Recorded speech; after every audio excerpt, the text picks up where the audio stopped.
Que coisa boa, mais uma quinta-feira, nós aqui nessa sala gostosa, afetiva, acolhedora. Recebam todos os nossos abraços, em nome de toda a nossa equipe. Hoje a alegria é grande, né, gente?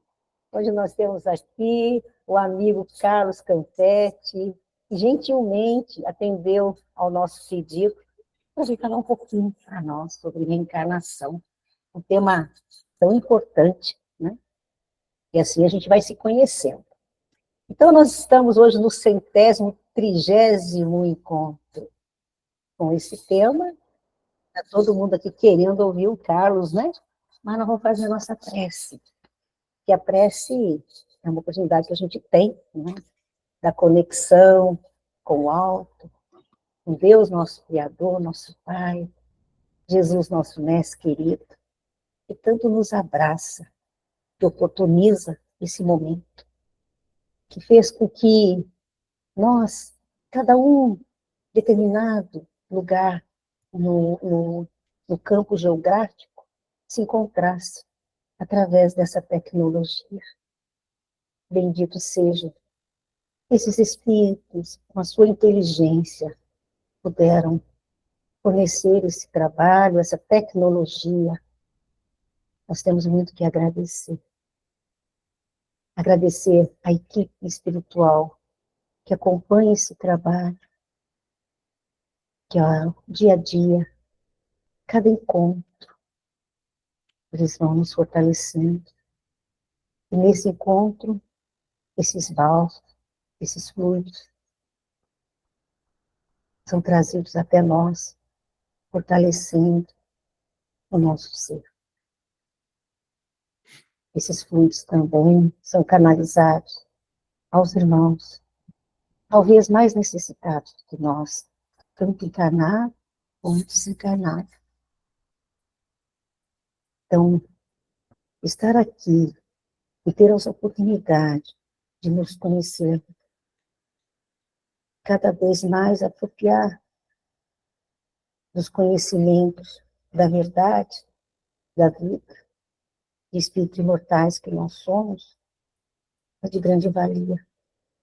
Então, agradecemos. Pedimos também para essa equipe a proteção e o amparo, que nós possamos estar em coração e mente aberta para mais uma reflexão dessa noite. Se conosco, Senhor, hoje e sempre, que assim seja. Então, com muita alegria, viu, Carlos?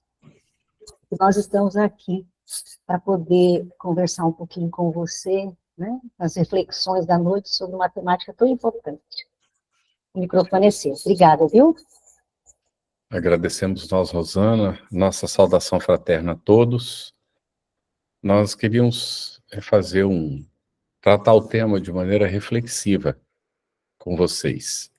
Inclusive, colocamos um título instigador, Você e a Reencarnação.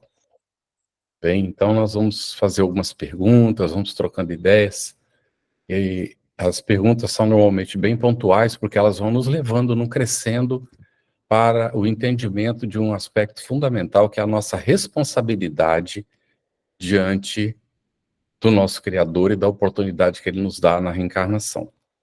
Tudo bem? Bom, então, eu vou colocar a primeira pergunta para vocês. Se eu perguntar para você assim, quem é você? O que você responde?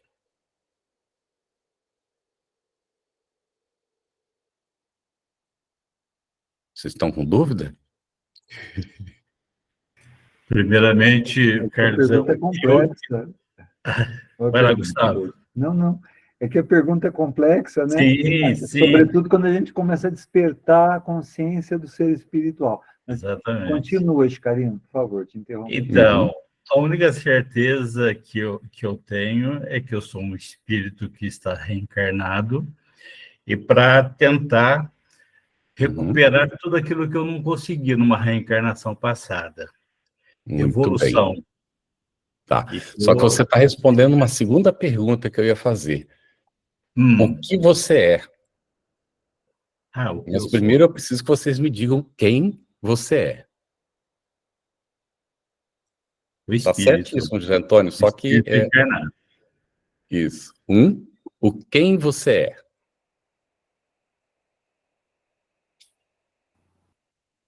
Vamos Vai ver, lá, Conceição Conceição. levantou a mão. Pode falar, Conceição.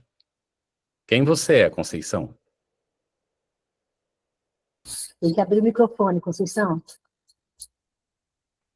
Eu sou a Conceição, Muito bem. eu tenho 69 anos, Uhum, e eu sou separada, tenho uma filha uhum. casada, não tenho netos, infelizmente, e sou matemática. Essa é, assim, eu sou essa cidadã. Muito bem. Olha E aí, então, aposentada. né? Excelente. Então, normalmente o que a gente responde quando ouve quem você é o nome da gente, é a condição que a gente tem naquela encarnação, como a Conceição fez, né? Eu sou fulano, tenho tantos anos, eu sou casado, eu sou solteiro, eu tenho tantos filhos, eu tenho netos, né? É mais ou menos por aí, não é? Aí vem o que o José Antônio nos respondeu. O que você é? Flor, pode falar. Se eu não ver alguma mão levantada, vocês me avisam, por favor, Rosana, tá bom? Eu sou o espírito encarnado hoje como a flor. Muito bem. Eu, Então, o que você é um doutrina espírito, né? espírita, eu sou um espírito que Muito bem, reencarnado hoje como a Eufrosina, que as pessoas me chamam de muito flor. bem. Ok. Então, a gente estabelece essa diferença porque é muito, muito importante a gente compreender isso. Quando a minha filha chegou pela adolescência, eu perguntei para ela, pouco antes dela entrar na adolescência, eu perguntei para ela, né? Para ela me responder quem ela é. E aí eu perguntei para ela se ela sabia fazer a diferença entre o que ela é e a persona.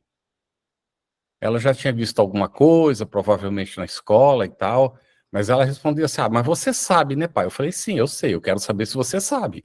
Por isso que eu estou perguntando para você. Adolescente sempre sai pela tangente, né? Aí tivemos uma conversa que a gente normalmente não tem com os nossos filhos. É muito importante que os nossos filhos compreendam o mais cedo possível, quando já tenham condições para isso, que nós não somos, de fato, a persona transitória que a gente tem em cada encarnação. Nós somos essência espiritual, nós somos espírito imortal. Então, o que é que você é diferente do quem você é.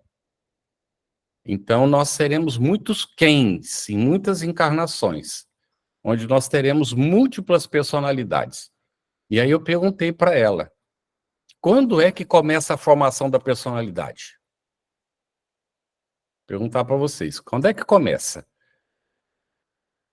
Nós consideramos já que nós estamos aqui numa personalidade transitória que é proporcionada para nós pela reencarnação. Tranquilo para todo mundo? Então, quando é que começa a definição dessa personalidade?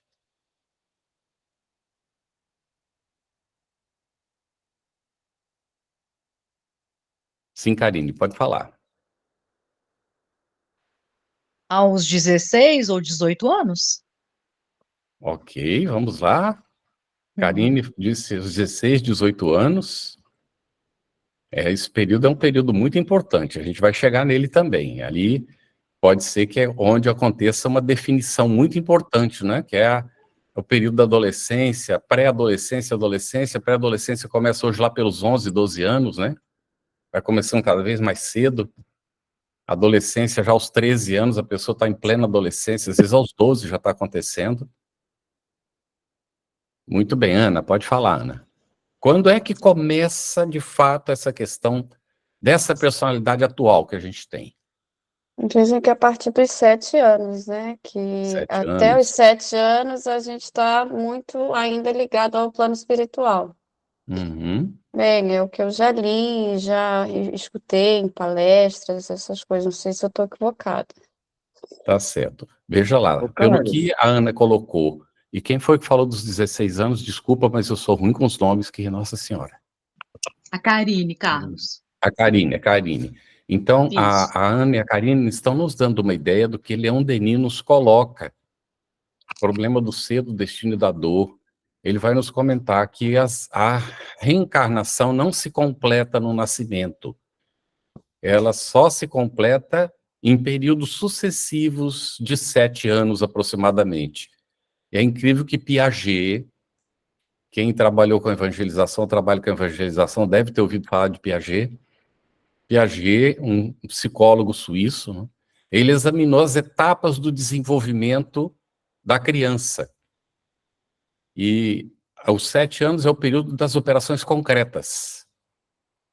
E depois, quando chega, mais ou menos 7 anos depois, pelos 14 anos, é o período da adolescência. Aí depois, aos 21 anos, que o indivíduo se torna adulto. Só que eu vou colocar uma coisa para vocês, para a gente examinar. Vocês estavam falando há pouco da semelhança com Geraldo. Quando eu nasci, 7 anos antes do Geraldo, eu nasci de olho fechado. E quando o Geraldo nasceu, eu vi o Geraldo nascendo. Eu estava tão preocupado de perder minha mãe, que a minha avó, mãe dela, disse, deixa o menino aí. Vocês ficam com tanto preconceito, prejuízo? Deixa o menino ver o nascimento, por que ele não pode ver? Ele está preocupado com a mãe dele. A minha avó falou isso. E me botou lá no berço, e eu fiquei lá no berço e vi o meu irmão nascendo, e vi que o meu irmão nasceu com o olho aberto. O Geraldo, quase 7 anos depois de eu ter nascido, nasceu com o olho aberto. E esses períodos hoje, se houvesse alguém que fizesse o mesmo estudo que fez o Piaget, ia identificar que as operações concretas estão começando aos 5, 6 anos, e não mais aos 7. Conforme o planeta avança, o que é que coloca os espíritos para Kardec? A infância é menor. Nos planetas superiores, a infância, às vezes, nem existe. E o tempo de vida é maior. Guilherme. Oi, Carlos. Na verdade, você já respondeu alguma colocação que ia fazer, né? Porque Kardec, ele trata, vai dizer que a reencarnação se fecha aos 8 anos de idade, né? Marca um ciclo de caracterização de personalidade. Mas Freud também vai colocar que já desde a gestação até essas primeiras fases da infância, marca algumas características duradouras da personalidade, né? Então ele vai dizer que as primeiras fases da infância são responsáveis por muitas características duradouras da personalidade. Aquilo que André Luiz vai chamar de cristalização mental. Então, ali desde a gestação, ali, de 0 a 8 anos, ele vai começar com as cristalizações mentais pelos exemplos que ele observa nos pais, né? E você colocou muito bem que hoje já não se fala mais em 8 anos, porque hoje, cada vez mais cedo, a criança desenvolve, se relaciona com outras crianças cada vez mais cedo nas escolinhas, né? Mais ou menos isso que eu ia colocar. E agora, essa dos 8 anos eu não vi em lugar nenhum de Kardec, não, tá? Se tiver uma referência, eu gostaria de receber. A gente tem o Leon Denis comentando sobre isso, né? Mas Kardec, que eu tenha visto e me lembrado, ele não comentou sobre esse assunto. De toda maneira, o processo reencarnatório, ele vai acontecer assim. No entanto, nós estamos falando da personalidade. E nós que sabemos da reencarnação, sabemos que o planejamento da nossa reencarnação vem antes dela acontecer. Quando a gente tem condições, a gente participa desse planejamento no mundo espiritual. É ou não é assim? Vamos em Missionários da Luz. Aquela moça que ia nascer linda, ela ficou contrariadíssima e foi lá e pediu para botarem um defeito na perna dela, porque quando os garanhões vissem ela linda andando que viesse, ela andava e pronto, afastava os gaviões. Tudo bem? Que ela não queria perder tempo na encarnação dela. Deu para entender, né? Então, quando é que a personalidade da gente começa a ser formada? Nesse planejamento reencarnatório, gente. Isso é a contribuição que o Espiritismo vai nos dar, além da psicologia dos homens. Porque, como foi colocado pelo Guilherme, né? A psicologia já estabelece as influências da vida intrauterina, a influência da mãe, do próprio pai. Não fala da influência da própria criatura. Mas a criatura está influenciando. Porque nós trazemos essa bagagem registrada no perispírito e que vai, então, ter um papel fundamental na definição dessa personalidade. Nós escolhemos lá uma série de coisas no planejamento reencarnatório que vai influenciar na formação dessa personalidade. E a personalidade vai se formando a partir daí. A concepção já vem a influência da mãe, a influência do pai, a influência da família, que a criatura está recebendo na vida intrauterina. Tem as influências genéticas que vão ter o seu papel, e assim vai. E aí tem a influência da família na primeira etapa, depois vem a influência dos que convivem com a criança, depois vem a influência da escola, e assim nós vamos na formação da personalidade. Agora tem alguns que chegam no período da adolescência, e por isso é muito importante esse período ali começando hoje em dia dos 11, 12 anos, até alguns, inclusive, não conseguem ultrapassar essa etapa, estão com 60, 70 anos e continuam adolescentes. Porque o que é que acontece nesse período? Segundo a psicologia, o indivíduo entra num conflito, porque ele ainda não é adulto, mas exige um comportamento de adulto dele. E quando ele age como adulto, dizem para ele que ele não é adulto, ele é criança. E ele fica todo confuso. Além disso, o corpo começa a mudar. O indivíduo cresce, como se a casa tivesse crescido. Ele tromba nas coisas. Começa a aparecer os pelos pubianos. E o indivíduo já não se reconhece, se ele não estiver preparado para isso. Então pode entrar num conflito psicológico por causa disso. Mas, na realidade, nos coloca os espíritos, questão 365 de um livro, 385 do Livro dos Espíritos, porque passa a criatura por essa mudança brusca quando ele chega no período da adolescência? Porque se depara com a própria realidade.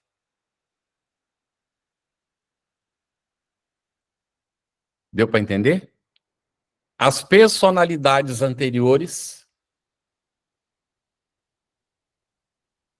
começam a se manifestar nesse período com mais caracterização, vamos dizer assim. Gustavo levantou a mão?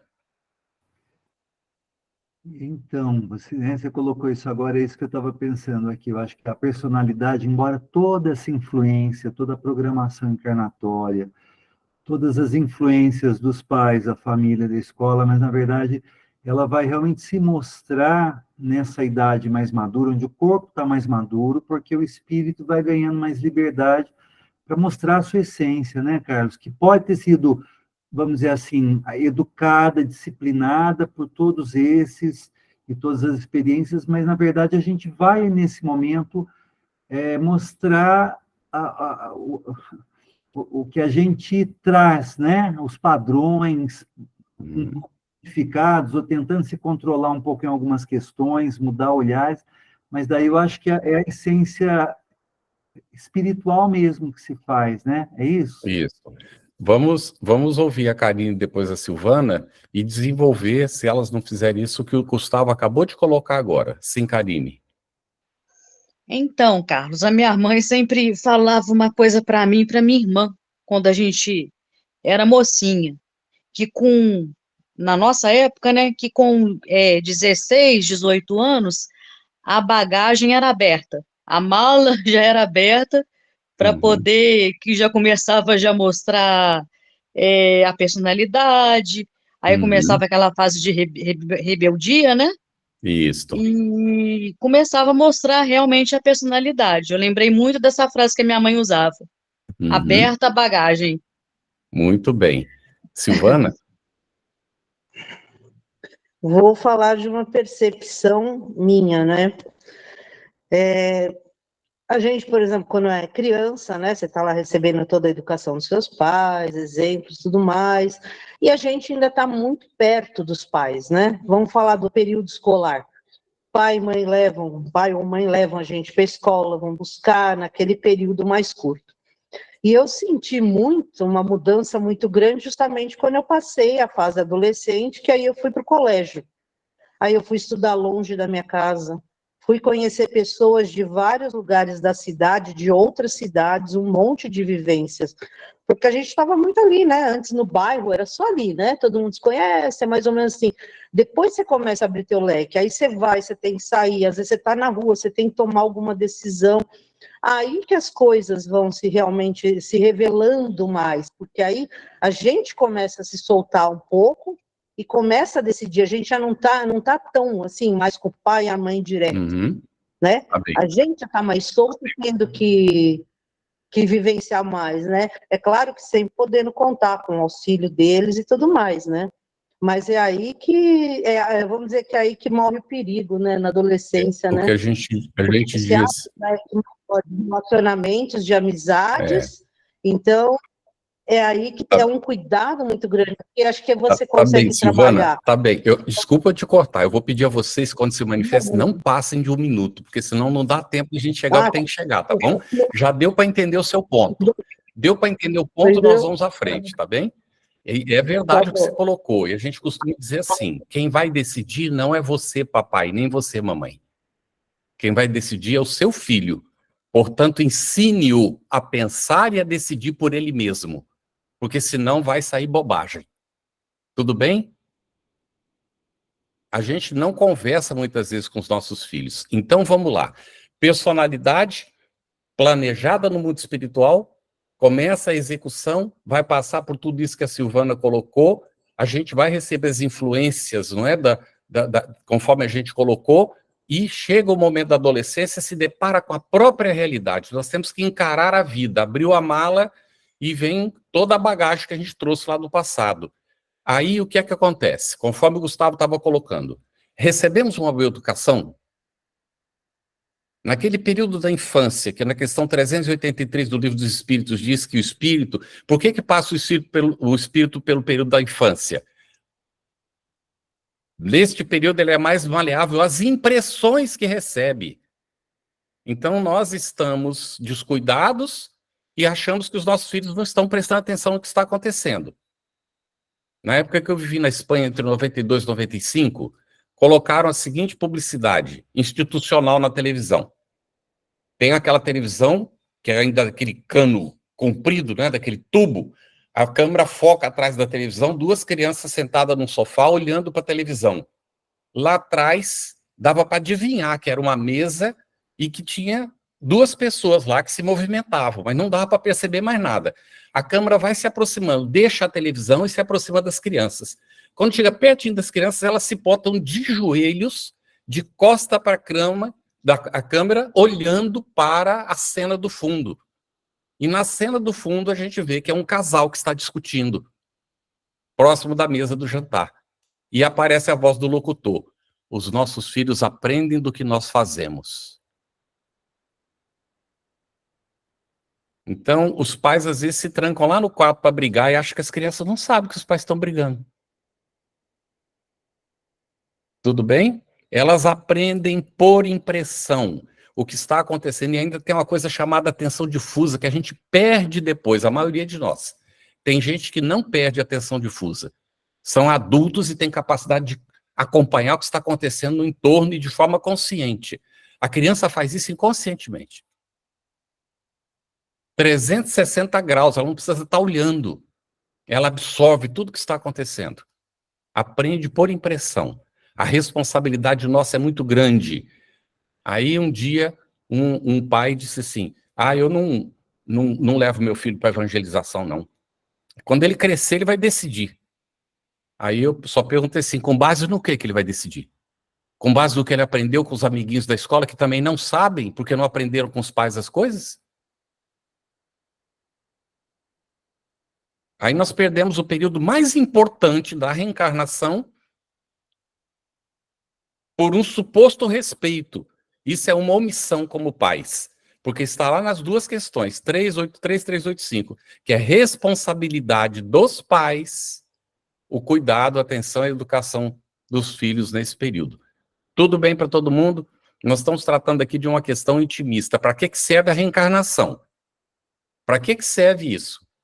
Por que é que nós passamos pela reencarnação? E ainda vou largar uma pergunta para a gente trabalhar mais lá no final. Vamos refletir um pouquinho sobre isso. Reencarnar é vantagem ou é desvantagem? Não precisa responder ainda não. Vamos continuar, nós vamos já lá na frente falar a respeito disso. Então, o que é... Aqui nós tratamos, então, da personalidade e a essência, ou da persona e da essência, da personalidade e da individualidade. Tudo bem? Fica claro isso, são duas coisas diferentes. E a gente vai, então, entender, com a reencarnação, o significado que Jesus colocou, estar no mundo sem ser do mundo. Tudo bem? Bom, o que é reencarnação, então? É renascimento em outro corpo de carne. Muito bem. É diferente de ressurreição? A gente sabe, como espíritas, que é completamente diferente de ressurreição. Só há ressurreição quando ainda não houve a desencarnação. Porque quando houve a ruptura do perispírito em relação ao corpo, já não é possível retornar mais. Foi ressurreição no caso de Lázaro e da menina que estava no caixão, e Jesus disse, Talita cumi. E a menina despertou, porque ele disse antes, ela não está morta, ela está dormindo. E quando as irmãs vêm falar que Lázaro, se o senhor tivesse aqui, ele não teria morrido, mas Lázaro não morreu, ele apenas dorme. Tudo bem? Se tivesse morrido mesmo, nem Jesus ia fazer esse milagre, porque contrariaria a lei divina. Muito bem. O que é, então, o que reencarna? O que é que reencarna? É a persona ou é a individualidade que reencarna? Aí, não é José? José acho que disse individualidade. Individualidade. É a individualidade que reencarna e vai ter uma nova persona durante aquela encarnação. E aí, quando Paulo disse que os nossos irmãos protestantes se apegam a isso, ao pé da letra, para dizer que nós estamos errados porque não tem reencarnação, o homem morre uma só vez. Eu digo assim, é verdade, o dia que o Carlos Campetti morrer, pronto, morreu. O Carlos Campetti já morreu. O homem morreu só essa vez. Agora, o espírito imortal, criado por Deus, não morre nunca. E vai voltar a ser homem ou mulher numa outra encarnação, dependendo das suas necessidades evolutivas. Porque os espíritos não fazem essa questão de gênero, que é uma guerra aqui entre nós, por causa da nossa ignorância, da nossa limitação. E às vezes até como espíritas nós esquecemos que nós somos espírito imortal. E que Deus não faz essa diferença que a gente faz entre uns e outros. Tudo bem? Então, o que reencarna é aquele ser que pré-existe e que vai seguir existindo depois da morte.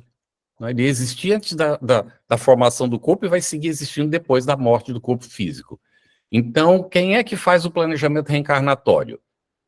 Se a gente tem condição, a gente participa dele. E se a gente não tem condição, quem é que faz?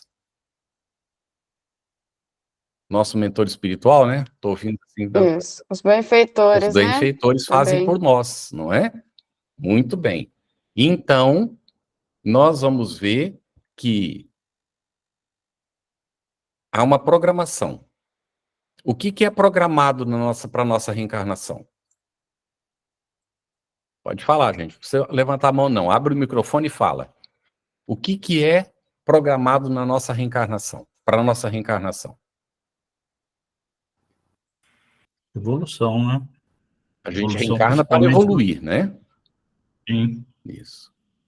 E o que é programado para que aconteça essa evolução? Sim, Gustavo? Eu acho que as vivências, as experiências, os encontros que nos permitam amadurecer as emoções, construir novas emoções ou refazer outras que foram mal construídas. São oportunidades, as oportunidades, vamos dizer assim, mais necessárias, porque essa evolução ela é muito longa, né? Mas pelo menos aquilo mais urgente, talvez. Mais muito bem.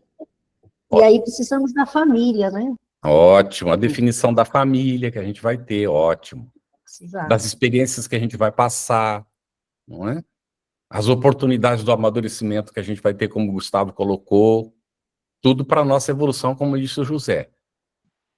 E aí, a profissão, ela é normalmente planejada? Normalmente, sim. Olha que coisa mais incrível. É uma das coisas que é definida antes, mas a gente chega aqui e muda muitas vezes. Agora, hoje em dia, com um planejamento flexível, a gente até, às vezes, programa ter mais de uma profissão na encarnação. Mas vamos lá. Carlos, e vai muito também da afinidade do espírito à profissão, né? Com toda certeza. Mas, às Porque ele vezes, vivia, inclusive, o porque ele espírito viveu ele é vidas proibido de anteriores. reencarnar e cantar. Porque senão ele só cantaria, nunca mais faria nada. Verdade. Então, alguns de nós reencarnam e não pode cantar de jeito nenhum, porque senão atrapalha a vida inteira. Eu teria sido ator se eu tivesse me deixado ir pela minha tendência. Quando eu percebi o risco que eu corria por causa das minhas tendências, eu renunciei completamente e fiz outra escolha. Tudo bem? Então, Você carrega dons, né? De reencarnações anteriores. traz as tendências, né? Os compromissos que assumiu lá atrás, tudo isso é revisado e a gente pede, eu preciso reencontrar aquela pessoa, eu preciso passar por isso. Olha, eu tenho que perder a mão, eu tenho que perder a mão. Olha o que falou Jesus, olha o que eu fiz quando eu reencarnar. E os espíritos dizem assim, tudo bem, meu filho, vai nascer médium, vai usar a mão para psicografar, para ajudar os outros. Não é? O Carlos, Então, oi? Posso colocar uma coisinha rápida? Sim. Você colocou isso, né? Que gostaria de ter sido ator e percebeu que era melhor. Esse é um dos pontos importantes, porque a liberdade de escolha ela só é útil quando a gente tem maturidade para escolher. E a gente vem para esse processo, né? Que quando você tem uma liberdade, mas não tem a maturidade para usar essa liberdade, você vai escolher caminhos que vão trazer mais dificuldades do que bênçãos, né? Então, essa fala é muito bacana, de dizer, eu poderia ter sido, era uma vocação, mas que eu reconheço não vai me fazer bem. Isso é um processo importante nesse projeto reencarnatório, né? Muito bem. Ó, isso aí que o Gustavo está colocando está dentro do próximo tópico que a gente colocou, livre-arbítrio e fatalidade, né, que a gente já estava introduzindo. Então, a pergunta, há livre-arbítrio? Sim. Há livre-arbítrio, não é? E há fatalidade? Olha o que os espíritos colocam. Só é fatal o que foi programado para a reencarnação. No entanto, a gente ainda assim, com o livre-arbítrio, pode mudar isso. Porque se você programou, você reencarnou para cumprir. Então aquilo é fatal. Eu vou reencarnar para me casar com fulano, com fulana, eu vou ter 3 ou 4 filhos, que eu sou os compromissos com eles, isso é fatalidade, daquela programação. Mas eu chego aqui e não quero teus filhos. Deu para entender? Só há uma coisa que de fato é fatal, e essa a gente não tem como fugir dela. É a desencarnação, porque encarnou, já está no processo da desencarnação, o processo da desencarnação já começou. Tudo bem? Porque o corpo ele se desenvolve e ele vai deteriorando naturalmente dentro do processo. Então precisa desencarnar. Agora o que acontece? Tem muita gente que morre o corpo, mas não desencarna. Porque há diferença entre morte e desencarnação, não é isso? Muito bem. Então, fatalidade, a gente pode dizer, a grosso modo, que não existe. Mas a programação reencarnatória, segundo os espíritos, que a gente programou para aquela encarnação, pode ser entendido como uma fatalidade. Agora, a fatalidade da morte do corpo é inevitável. Agora, ainda assim, nós conhecemos casos de adiamento. E há muitos casos de antecipação por descuido, por suicídio inconsciente, por mau uso das energias e coisas assim.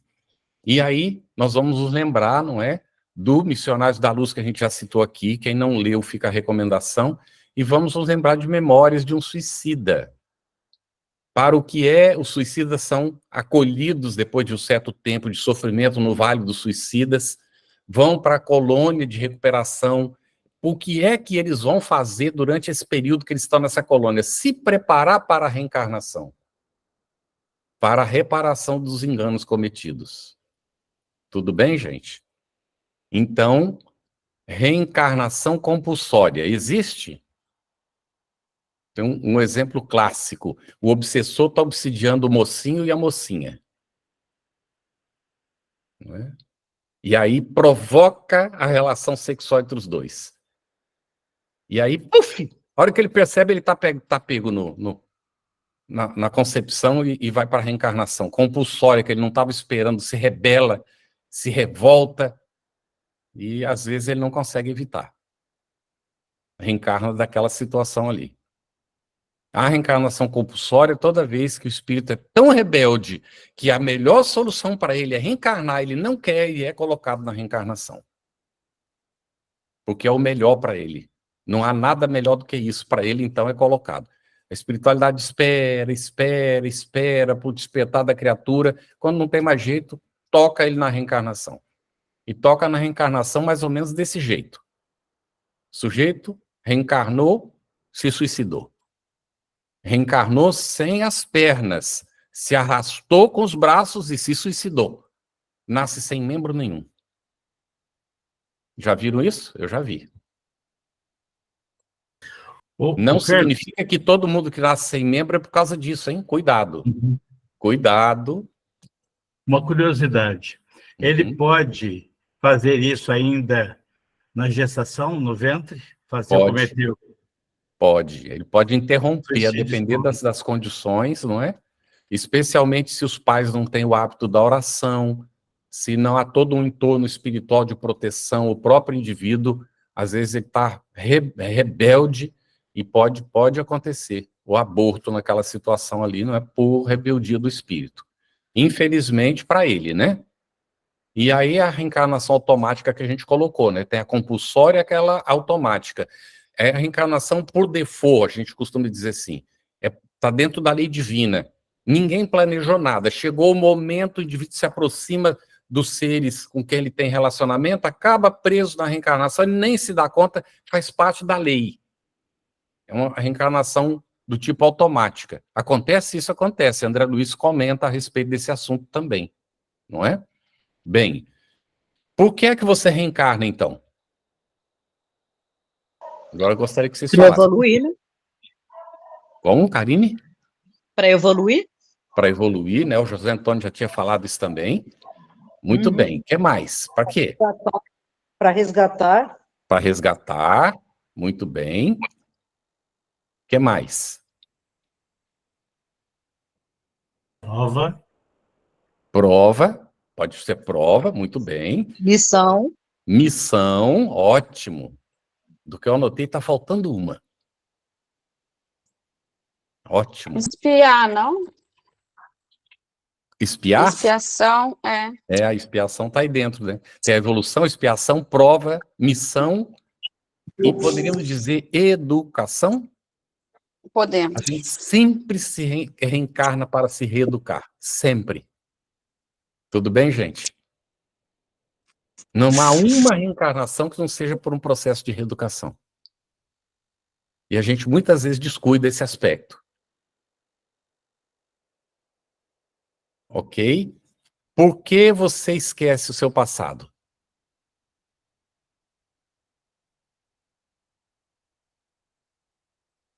Quem vai falar agora? Quem está quietinho, não falou nada. Ângelo Ortiz, quer falar?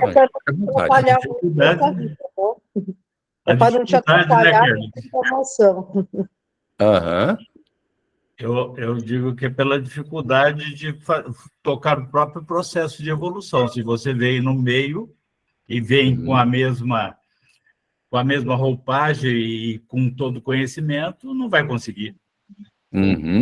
Ô, Carlos, eu já acho que a gente vem com esquecimento, porque se nós soubéssemos quem estão na nossa volta, principalmente na nossa família, dependendo de quem era, a gente não ia conseguir conviver uns com os outros. É isso aí. Essa é uma das razões muito importantes. E a culpa dos nossos erros também não vão favorecer a nossa reeducação. Isto. A gente ficaria preso, né? Sim. Às vezes com problemas de consciência, né? Sim, Problema de consciência gera na gente perturbações mentais, não sim. é? Síndromes. Silvana? Eu diria que é Ótima. como a parábola dos talentos, né? Às vezes, por medo de perder aquele talento, você ia enterrá-lo, né? Uhum. Como a gente, se eu sei, puxa, eu cometi tal erro no passado, nossa, eu não quero fazer de novo. Eu posso me esconder, né? Numa concha, É, não querer ver com medo de cometer novamente isso aí, aquilo, né? Silvana. Isso aí. Aí não assume, né, as provas que vêm para a gente conseguir superar, né, aquilo, isso. E, bom, como as pessoas veriam você se soubessem o que você fez no passado? E como a Karine disse, né, se você soubesse o que fizeram para você, será que a gente ia querer ficar perto? Ou a gente teria carão de ficar perto de uma pessoa que você sabe que você prejudicou? Como é que ficaria Eu essa acho situação? complicado, hein? É, bem complicado, né? Ô, Carlos, Bem será que complicado. você vai lembrar da história que você contou numa palestra que você fez lá na Comunhão Espírita, do Allan Kardec Cardoso, Sim, no olha, tá bem presídio? aqui agora, a parábola do Allan Kardec Cardoso, Lessa. Legal. O Allan Kardec, hoje ele prefere ser chamado de Allan Kard, né? Ele é artista, é um artista impressionante. Ele é de Vitória da Conquista. Agora, em setembro, eles fazem a Semana Espírita, uma das melhores semanas espíritas do Brasil. E nesse setembro, agora estaria com eles, já faz umas 2 ou 3 que eu não vou, por circunstâncias, tinha uma com a passagem definida no dia anterior, fiquei afônico, não tinha nem condição de viajar, e não pude ir, né, tivemos que cancelar. Então, eu vou ficar a semana inteira com eles dessa vez, matando a saudade. E eu estive lá numa semana espírita, e eu tinha uma palestra para fazer. Eu fui antes para fazer a palestra num centro espírita, num outro local, não lá em Vitória da Conquista. E o Allan foi me levar, né? Foi o meu mestre, foi o meu médio de transporte, que ele brincava desse jeito. E me contou essa parábola. E aí é tão interessante porque o palestrante que ia fazer a palestra sobre a reencarnação não pôde chegar por questões de voo. E eu tive que fazer de improviso a palestra. Eu pensei, meu Deus, olha o que o Allan me contou ontem, vai servir direitinho para a palestra. Ele disse que ele trabalha, ele faz visita a prisões, né? E ele conversa com o pessoal, e o pessoal ali, né, alguns ficam só olhando de longe, e não chega muito. Aí um dia um rapaz se aproximou e disse, olha, eu fico ouvindo você aí, e eu gosto muito do que você fala, né? Eu sou protestante, mas esse negócio de reencarnação, olha, não tem jeito, cara, isso aí não tem como aceitar isso não. Aí o Allan disse assim, vamos fazer uma coisa, imagina que você cometeu, né, alguns crimes, você está preso, não é? Aí você gostaria de reparar os seus enganos e retornar ao convívio da família, da sociedade, mas todo mundo iria saber quem você é e o que você fez. Será que você conseguiria, assim, não é, depois do que aconteceu, voltar sem... Aí, imagine você, como é que você se sentiria se aparecesse para você um juiz que tivesse simpatizado muito com a sua causa. E então ele vê que você tem o desejo de melhoria, que você gostaria de reparar as coisas, então ele oferece para você liberdade. Só, eu vou te liberar, você está tão interessado em, né, em ajustar tudo. Aí, além da liberdade, ele diz, para você não ter constrangimento, eu vou te dar uma nova identidade. Uma nova identidade, você vai ter uma identidade nova. Aí, como, né, as pessoas conheceriam você de qualquer maneira, eu vou também oferecer para você, ó, vou dizer para o Estado pagar uma plástica para mudar a sua aparência. Então você vai ter uma nova identidade, nova fotografia, novos documentos, tudo, nova cara, e, bom, mas aí teria um problema, não é? Você ficaria lembrando todo o tempo daquilo que você fez. Então, esse juiz iria pagar um psicólogo para você, para fazer uma indução hipnótica, para você esquecer. Você esquecer o que você fez, você não ia lembrar do que você fez. não é? Agora ele preservaria para você a capacidade intuitiva de você ter, assim, aquela intuição do que você fez, para não voltar a fazer de novo. O que você acha desse juiz, não é? E aí, então, ele proporcionaria a oportunidade de se integrar na família e conviver com as pessoas, inclusive para você reparar os danos que você tinha feito. O que você acha disso? Ah, pô, isso seria, né, uma bênção de Deus. Ele falou, pois é o que Deus faz com a gente mesmo, através da reencarnação. Ele é o supremo juiz, não é? Tudo bem, gente? Eu adoro essa história. É muito legal, né? E ele é da vivência dele. Eu admiro bastante o Allan Kardec por causa da simplicidade dele, né? Passou por provas difíceis, mas sempre firme ali, inclusive com incompreensões, às vezes, das pessoas, mas ele firme, reto, sem se defender, fazendo o que tinha que ser feito. É muito interessante. Então, eu queria propor uma reflexão para vocês agora. Se você desencarnasse agora,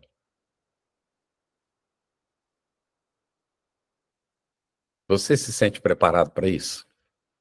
Você se sente preparada? Vera Madei? De jeito nenhum. A Vera está preparada, sim.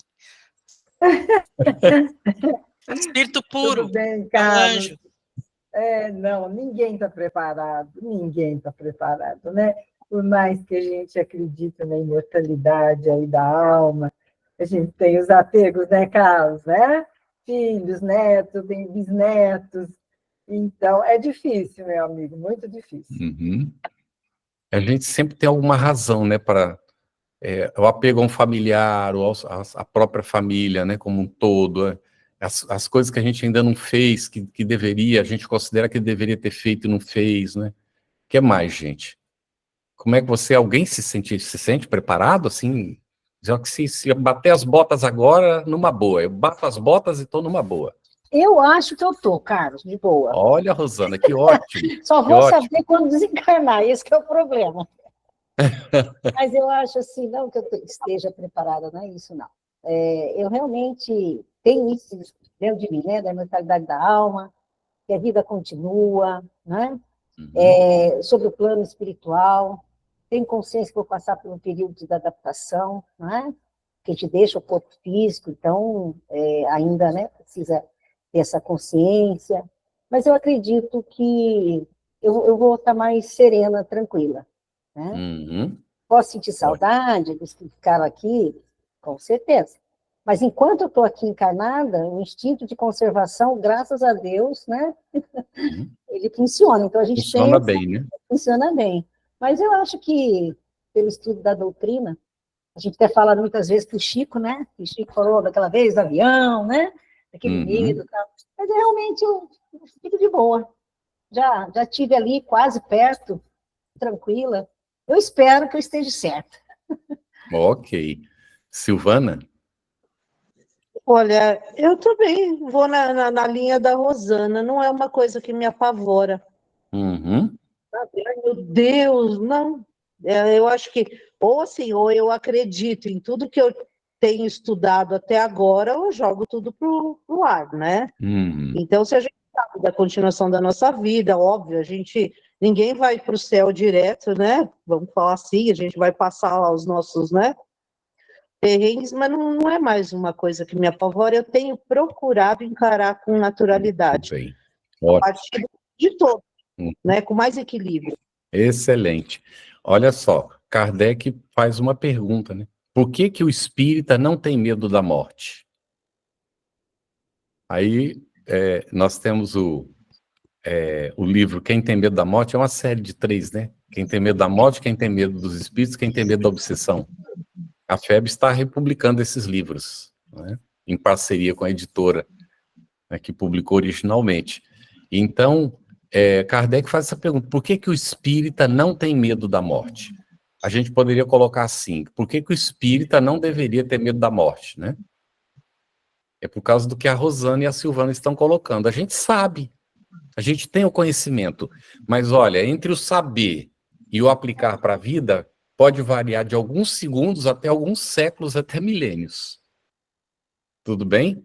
E a gente já passou pelo processo mais de uma vez. Eu tenho uma amiga, ela já está desencarnada, continua amiga, né? Mas ela estava encarnada, nós nos encontramos, foi um reencontro, muito amiga nossa, da nossa família, e ela tinha um medo de desencarnar que se pelava. Ela dizia, todo mundo passa por umbral. E eu tenho o maior medo, não é de morrer, mas de passar pelo umbral. Aí conversamos várias vezes, eu a visitei quando ela já estava lá, já estava assim, bem velhinha mesmo, uma cadeira de rodas. Pouco tempo depois que eu a visitei a última vez, ela desencarnou, né? Finalmente. Ela já estava mais calma. Várias vezes eu disse para ela, mas Estela, acontece o seguinte, não é que a gente vai passar pelo umbral, nós estamos nele. Você quer me matar antes do tempo? Nós estamos no umbral. O que vai acontecer com a desencarnação é a possibilidade da gente sair do umbral. Não é? Porque a Terra, a crosta terrestre, está envolta pelo umbral. Nós estamos aqui na terceira esfera, não é? Segundo as 7 esferas da Terra. Nosso lar está ali, né, saindo e ainda toca com umbral. Então, Conceição? Partindo do princípio que nenhuma folha cai da árvore sem que Deus o permita, eu me sinto muito tranquila nesse quesito. Claro que eu gostaria de viver muito mais, quero viver mais, para aprender mais, para espiar mais as coisas que eu vim para espiar.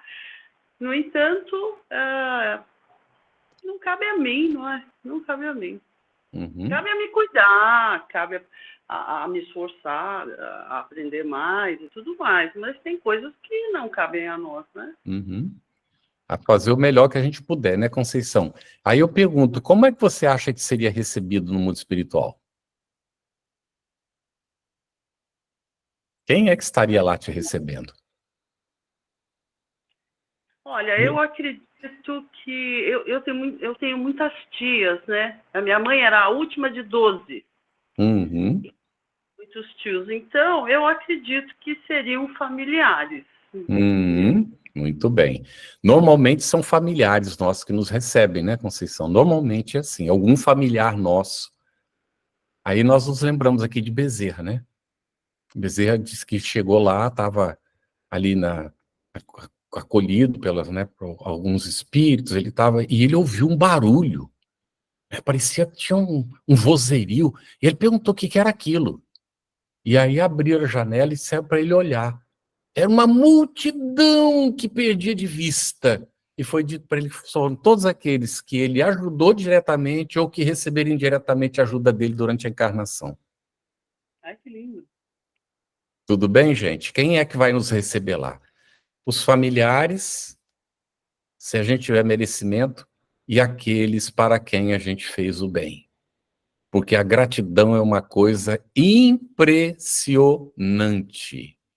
A gente precisa ser grato. E quando alguém é grato por algo que a gente faz, aquilo tem um poder tão impressionante. Então, o melhor bem que a gente pode fazer para a gente mesmo é fazer bem aos outros. Não há nenhum bem maior do que esse que a gente pode fazer para a gente mesmo. Posso me ilustrar, posso PhD, eu posso construir não sei quantas coisas e não sei o quê, posso fazer e tal. No entanto, nada disso é maior do que um bem que você faz para uma pessoa que está precisando, necessitando. Tudo bem, gente? É por isso que é fora da caridade que não há salvação. Então, nós vamos colocar, você acha que teria cumprido os objetivos desta encarnação? Para nossa reflexão, não respondam, tá? Não se comprometam. Examine, será que eu cumpri realmente todos? Aí a gente lembra do Divaldo. Vocês ouviram essa palestra dele? Eu ouvi essa palestra dele lá na FEB uma vez. Ele disse que durante um período, ele fez uma enquete com os espíritos que ele encontrou e que ele tinha conhecido encarnados. Então, ele fazia duas perguntas. Quem foi que te recebeu, né, quando chegou no mundo espiritual? Qual foi sua maior alegria quando você chegou no mundo espiritual? Qual foi sua maior alegria quando chegou? Ser recebido pelos parentes, por aquelas pessoas que eu ajudei, pelos seres queridos e tal. Invariavelmente, né, era esse o tipo da resposta. E qual foi sua maior decepção? Ah, Divaldo, eu não soube aproveitar o tempo.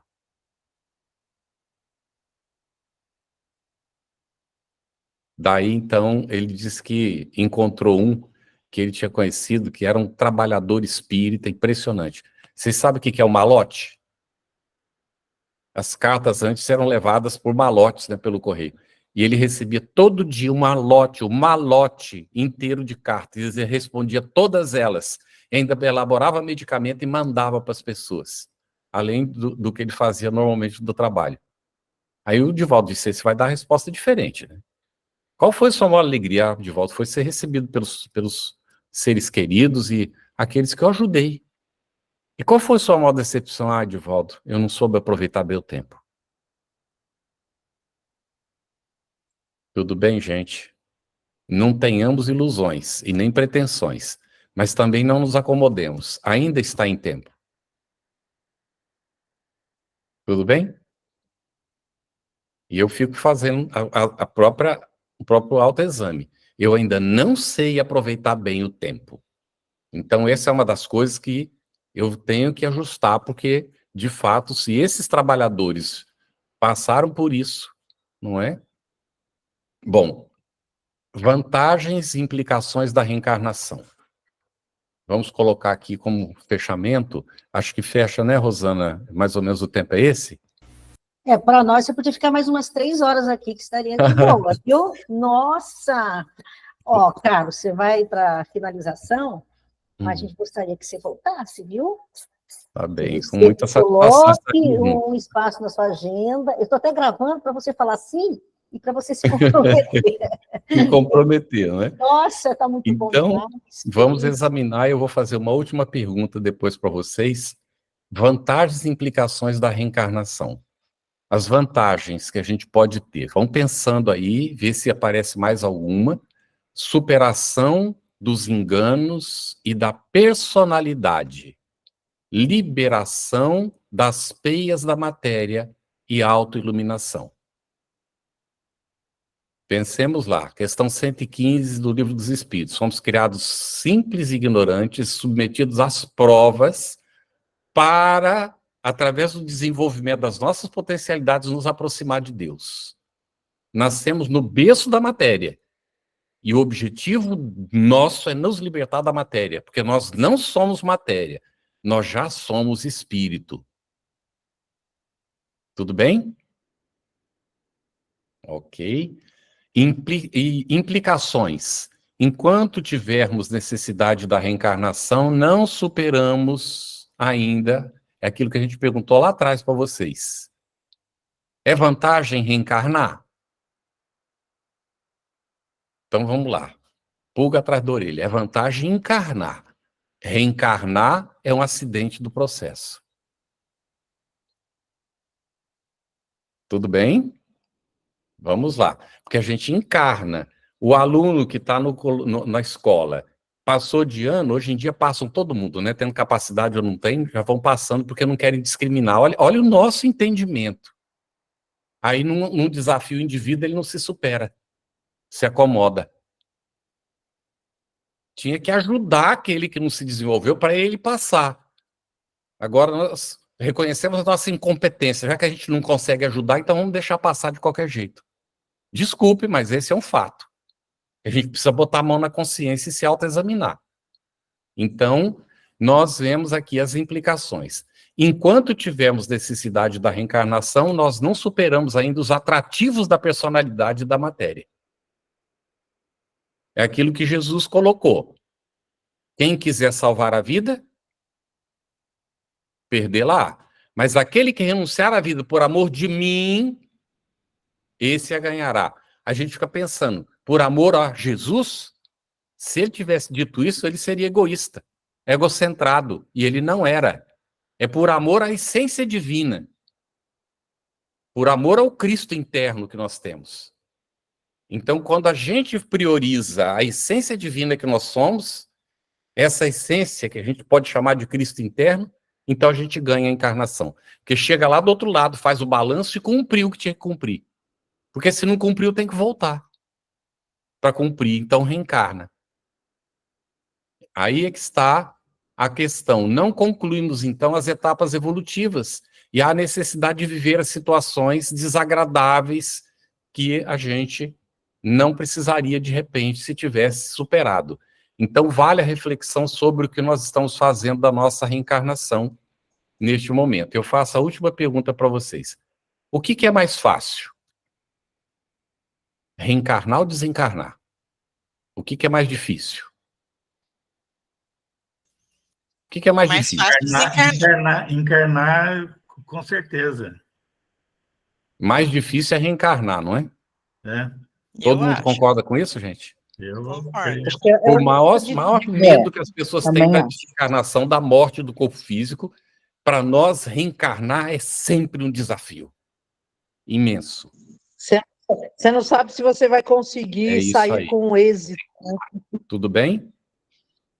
Por que é importante ter essa consciência? Para a gente estar vigilante, gente, para nós não nos entregarmos à inércia, à rotina. A gente está sempre, né, se deu conta, vamos lá fazer um esforço. Ainda hoje, na nossa leitura diária em família, pela manhã, colocava que o desânimo é um vício terrível. Meu Deus, desânimo é vício. Então, desânimo é contra a lei divina, porque é uma inutilidade. E inutilidade é mal. Porque toda vez que a gente não faz o bem, isso já é um mal.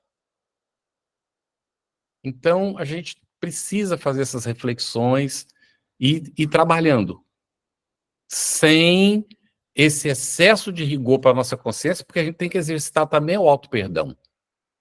O que não significa acomodação. Eu me perdoo.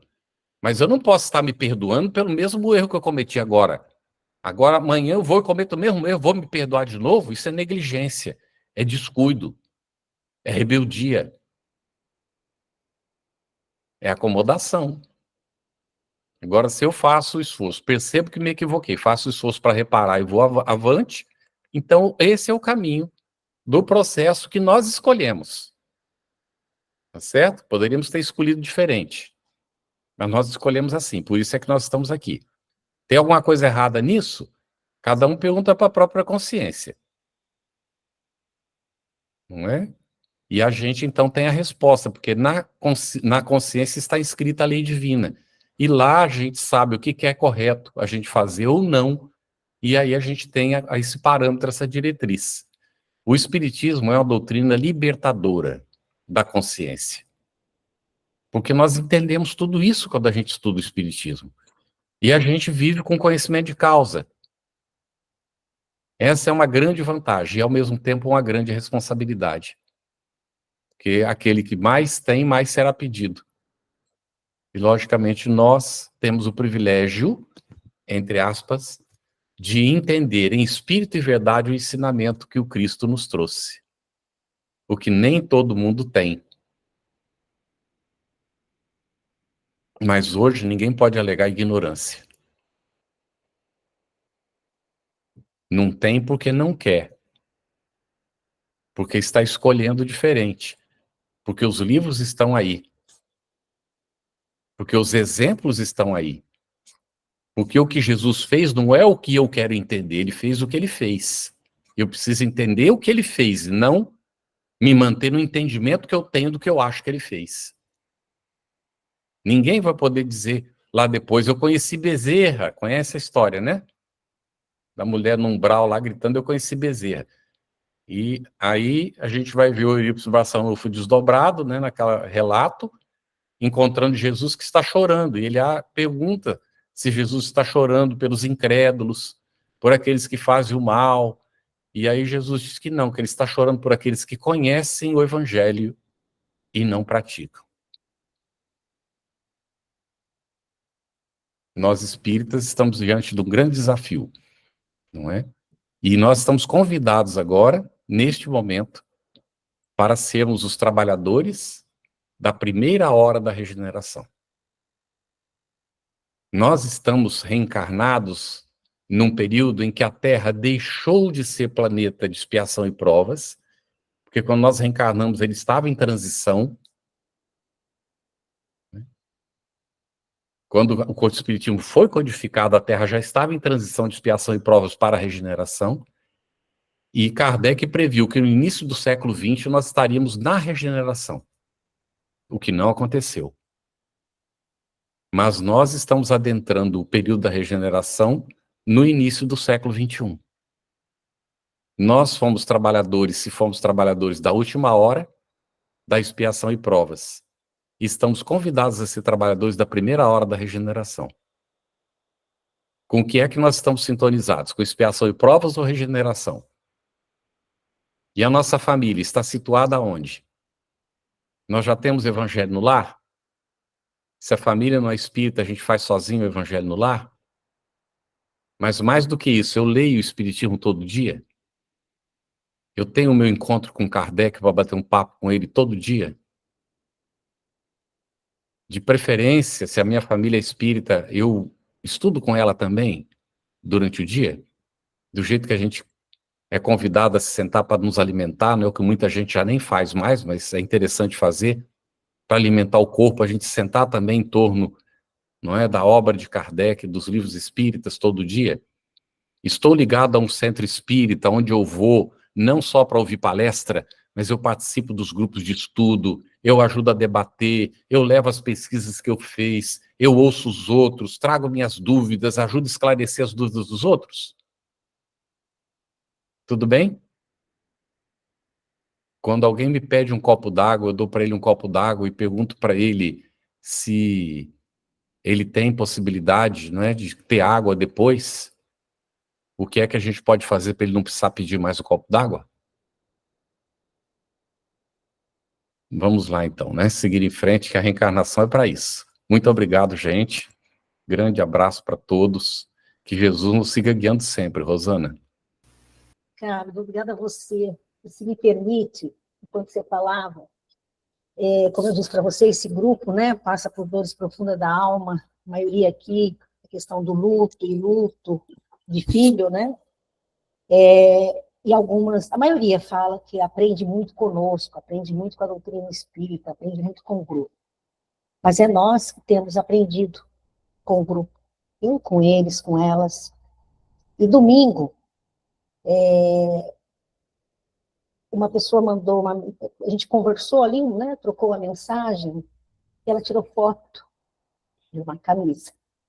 Me emociona. E aquela camisa impecável, passado impecável, parecia que alguém ia a um casamento. Ela disse, eu estou passando a roupa no domingo à tarde para levar para o bazar e ter as suas explicações.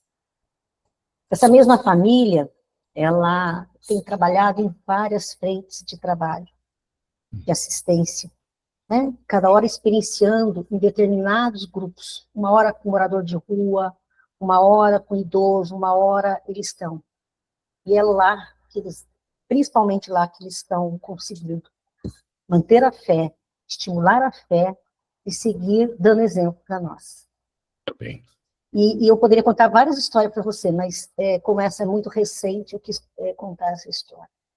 Então, é aquele trabalho de acordar, né? Como você disse, conversar com Kardec, conversar, né? Como eu estou fazendo da minha vida, estou sendo cristão. Então, eu queria, com isso, fechar a reunião para contar que nós aprendemos demais um com os outros aqui, que nós possamos ter isso em mente, né? Com esse coração aquecido, o cérebro fortalecido, e que possamos colocar nossas mãos para ajudar nesse mundo melhor. Eu vou pedir, então, para o Gustavo fazer a prece para a gente encerrar.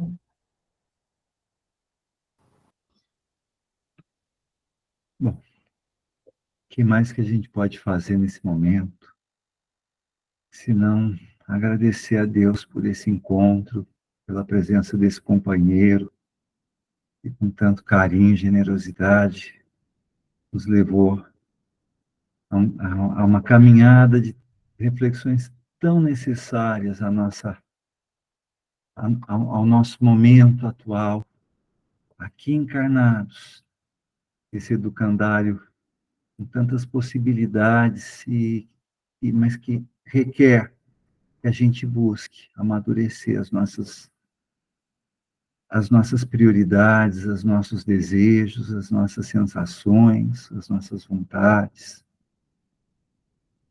E junto desse irmão, junto de cada um aqui nos nossos lares, nas nossas casas, a espiritualidade está junto, presente, nos envolvendo, nos estimulando a trocar essas experiências, a se emocionar com os pequenos gestos de cada companheiro aqui, que está lutando para fazer seu aprendizado, que está lutando para aproveitar a oportunidade reencarnatória. Por menos que a gente entenda, por mais dificuldades que a gente tenha nessa caminhada, esse amparo não falta em nenhum momento, esse estímulo do mundo espiritual, usando de cada um de nós como um instrumento. Então, nós agradecemos, Senhor, e lhe pedimos, continua nos provendo desses momentos, desses encontros, continua nos ensinando a dar as mãos e a nos acolher e a seguirmos juntos, nos fortalecendo. Do aproveitamento máximo de tudo aquilo que vai um dia nos fazer estar junto de Ti. Adentrar o Teu magnetismo, o Teu pensamento, a Tua essência, porque nós somos Teus filhos. Deus nos abençoe hoje e sempre. E assim seja. Que assim seja. Então, um beijo para vocês e até a próxima. Tchau, tchau. Obrigada, viu, gente? Boa noite. Obrigada. Boa noite, Boa Carlos. noite. Boa noite, Rosana. Boa noite, Boa noite querida. a todos. Boa noite a Boa noite, Gustavo.